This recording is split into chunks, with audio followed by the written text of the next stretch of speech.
Hello friends, இன்றைக்கி நம்ம வீட்டில் சுண்டைக்காய் குழம்பு தான் பண்ண போகிறோம். அதுக்கு தேவையான வெங்காயம், தக்காளி, பூண்டு, பச்சை மிளகாய், சுண்டைக்காய் வந்து நல்லா விதை இல்லாமல் இடித்து வச்சுக்கிட்டேன். புளி அப்புறம் நல்லெண்ணெயும் எடுத்துக்கிட்டேன். வாங்க எப்படி செய்யணும்னு சொல்லிட்டு உங்க கூட ஷேர் பண்ணுறேன். இப்போ எண்ணெய் நல்லா காஞ்சிடுச்சு. இப்போ இது கூடவே சீரகமும் வெந்தயமும் சேர்த்துக்கிட்டேன். வெந்தயமும் சீரகமும் நல்லா பொரிஞ்ச வாட்டிக்கு வெங்காயம், கருவேப்பிலை, பூண்டு எல்லாம் சேர்த்து நல்லா வதக்கிக்கிட்டேன்.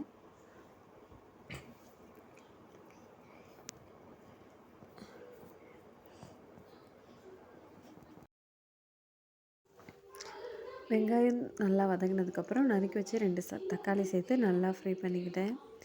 எனக்குமே சின்ன பிள்ளையிலேருந்து அதிகம் சுண்டைக்காய் குழம்பு நான் சாப்பிட மாட்டேன், அந்தளவுக்கு எனக்கு அது பிடிக்காதுன்னு. அதுக்கப்புறம் இப்போ வந்து அதோடய பெனிஃபிட்லாம் தெரிஞ்சுட்டு தான் நான் சாப்பிடவே ஆரம்பித்தேன். உங்களுக்கு எப்படி பிடிக்குமா? சுண்டைக்காய் குழம்பு ஆரம்பத்துலேருந்து பிடிக்குமா, இல்லை அதோடய பெனிஃபிட்காக சாப்பிட்றீங்களான்னு சொல்லிட்டு மறக்காமல் கமெண்ட் பண்ணுங்கள். சின்ன பிள்ளைலேருந்து ரொம்பவே டேஸ்ட்டுக்காக மட்டுமே சாப்பிட்டு அப்படியே எது டேஸ்ட்டாக இருக்கோ அப்படியே சாப்பிட பழகிட்டு, அதுக்கப்புறம் தான் இப்போ தான் அதோடைய உடம்புக்கு சத்தாக சாப்பிடணும், வெறும் டேஸ்ட்டாக மட்டும் சாப்பிட்ணுன்னு சொல்லி நினச்சிட்டு இருந்தேன். இப்போ தான் அதோடைய உடம்புக்கு எவ்வளோ இம்பார்ட்டண்ட்டான சாப்பிட்ணும் அப்படின்னு சொல்லிட்டு ஒரு கிளாரிட்டியே எனக்கு இப்போ தான் வந்துச்சு. அதுக்கப்புறம் நல்லா தட்டி வச்சு சுண்டைக்காய் நல்லா விதை இல்லாமல் தட்டி வச்சுருந்தேன். சுண்டைக்காயை வந்து சேர்த்துக்கிட்டேன்.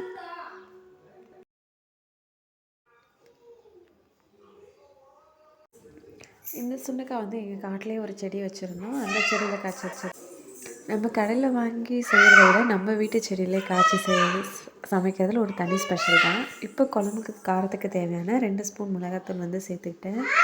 இன்றைக்கி நான் குழம்புல மஞ்சத்தூள், மிளகாத்தூள் மட்டும்தான் சேர்த்துருந்தேன், மற்ற மசாலாலாம் எதுவும் சேர்க்கலை. அதுக்கப்புறம் குழம்புக்கு தேவையான ஒரு எலுமிச்சைப்பழ அளவு சைஸ் புளி எடுத்து முன்னாடியே ஊற வச்சுருந்தேன். புளி நல்லா ஊறினதுக்கப்புறம் நல்லா கரைச்சி தேவையான அளவு புளி தண்ணி சேர்த்துக்கிட்டேன். இப்போ ஒரு 20 நிமிஷம் குழம்பு நல்லா கொதித்த வாட்டிக்கு நல்லாவே சுண்டி வந்துருச்சு. குழம்பு நல்லா சுண்டி வந்ததுக்கப்புறம் ஒரு சின்ன சைஸ் வெள்ளைத்துண்டை வந்து சேர்த்துக்கிட்டேன். இப்போ இந்த குழம்புல வெள்ளைத்துண்டை சேர்த்து சாப்பிட்டா டேஸ்ட்டு செம்மையாக இருக்கும். நீங்கள் இந்த மாதிரி சாப்பிட்றீங்களான்னு சொல்லிட்டு கமெண்ட் பண்ணுங்கள். இப்போ ரொம்பவே டேஸ்ட்டான ஹெல்த்தியான சுண்டைக்காய் குழம்பு தயாராகிடுச்சு. அவ்வளோதான் ஃப்ரெண்ட்ஸ், ரொம்பவே டேஸ்ட்டான ஹெல்த்தியான சுண்டைக்காய் குழம்பு தயாராகிடுச்சு. ஹீமோக்ளோபின் லெவல் கம்மியாக இருக்கிறவங்க, ப்ரெக்னெண்ட்டாக இருக்கிறவங்க வாரத்தில் 2 நாளாவது கண்டிப்பாக சுண்டைக்காய் குழம்பு சாப்பிடுங்க. ஹீமோக்ளோபின் லெவல் கண்டிப்பாக இன்க்ரீஸ் ஆகும். இந்த வீடியோஸ் உங்களுக்கு பிடிச்சிருந்தா சேனலுக்கு லைக் பண்ணிடுங்க. தொடர்ந்து பார்க்கறதுக்கு சேனலை சப்ஸ்கிரைப்.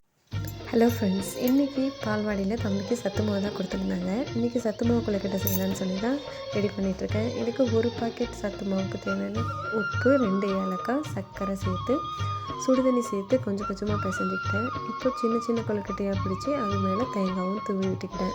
இப்போ இட்லி பானையில் வச்சு 20 நிமிஷம் வேக வச்சு நல்லா டேஸ்ட்டான ஹெல்த்தியான சத்து மாவு கொழுக்கட்டை ரெடி.